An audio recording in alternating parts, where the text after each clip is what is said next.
Hello everyone. Now we are going to learn the theoretical part of our module number 4, analyzing the difference in the two population. We had already learned the analyzing the difference, but it was about the one population, right? Now it is about the two population. Don't worry, in this portion you are not required to do any kinds of the practical sums, right? Only and only theoretical parts. It is only just the overview of the chapter. So see, first thing is a hypothesis testing and confidence interval about the difference in the two mean using the Z statistic where the population variance is known. So in this box they have given you the formula. Same formula we used in the previous chapter, but now it is the time for using for the two mean. Different two means are given. Then x1 bar minus x2 bar minus mu1 minus mu2 upon the same formula, that is population variance 1 divided by sample 1 plus population variance 2 divided by sample 2. So when you are setting the hypothesis will like this: mu1 equals to mu2 and mu1 is not equals to mu2, right? That kinds of hypothesis here you will apply. Then what may be the confidence interval? That is the confidence intervals formula is given over here, but range will be between mu1 and mu2, right? Formula will be changed. Practical examples are there, no need to do the practicals, but just go for it, just go through it so that you will come to know how these things we are applying. Then the next portion is about the hypothesis testing and confidence interval about the difference in the two mean, about the independent sample and the population variance is totally unknown, right? So at that time you know that t-test will be applied. So formula for the t-test are given in the box. Degree of freedom was previously n-1, but now it is n1 plus n2 minus 2, right? No need to remember the formula, but for the reference you should go for it. Then if you want to find the confidence interval, then formula is given. I know it is little bit lengthy, but for the reference, for understanding purpose, you have to go for detailing it.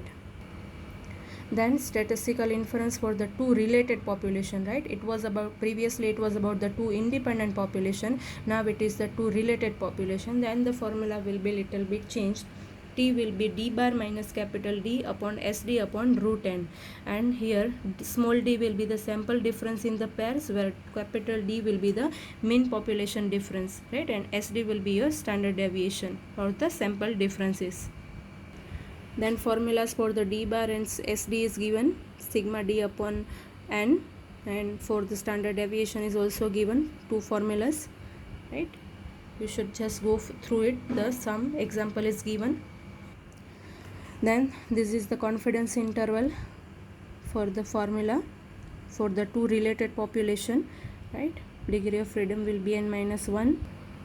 Then statistical inference about the two population proportions p1 and p2, right? So again little bit changed the formula because it is the proportion of samples are given.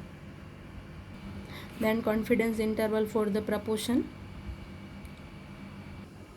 And last is about the testing the hypothesis about the two population variances. So F test will be used, s square s1 square upon s2 square, right? Formula is given, degree of freedom for the numerator and for the denominator, v1 equals to n1 minus 1 and v2 will be n2 minus 1, right? And if you want to find the critical value for the lower tail, formula is given. So for this kinds of the problem, a different table is given. Let me show you.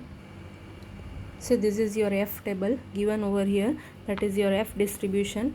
Here they have given you the V1 and V2 value, right? And again I am telling you, it is just for the reference, it is given in your textbook at the last pages.